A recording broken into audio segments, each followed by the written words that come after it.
যেখানে আমাদের দেশে পেঁয়াজ এবং রসুনের দাম এত পরিমাণে মূল্য বৃদ্ধি পাচ্ছে, যা আমাদের ক্রয়ের যে সীমাবদ্ধতা আছে তা ছাড়িয়ে যাচ্ছে।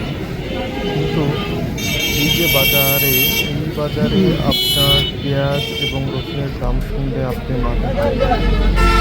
এখানে প্রচুর পরিমাণে পেঁয়াজ রসুনের সমাহার।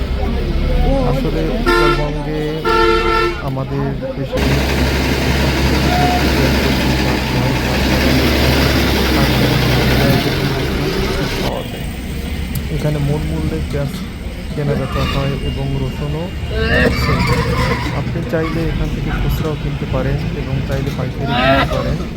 এখানে মন প্রতি অন্য সব বিভাগের চেয়ে এক ১,০০০ টাকা তফাৎ থাকে। তো এখানে আপনি আসলে না আসলে বুঝতে পারবেন না যে কী পরিমাণে এখানে পেঁয়াজ রসুনের ভান্ডার। আপনি অবাক হয়ে যাবেন এই বাজারে আসলে। উত্তরবঙ্গের বিশেষ করে পাবনাতে প্রচুর পরিমাণে পেঁয়াজ এবং রসুনের চাষ হয়, পাশাপাশি আদাও হয়।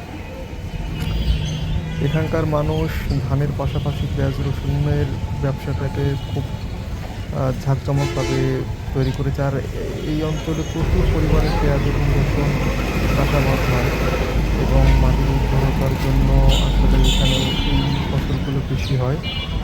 তাই আপনি যদি পেঁয়াজ রসুন সমস্ত কাঁচামালের বিজনেস করতে চান, তাহলে উত্তরবঙ্গ থেকে আপনি খুব সহজেই পাইকারি দরে খুব সহজভাবে এবং খুব কম দামে আপনি এগুলো কালেক্ট করতে পারেন। Suốt lên. Ôi bà ngoại. Quýt lên.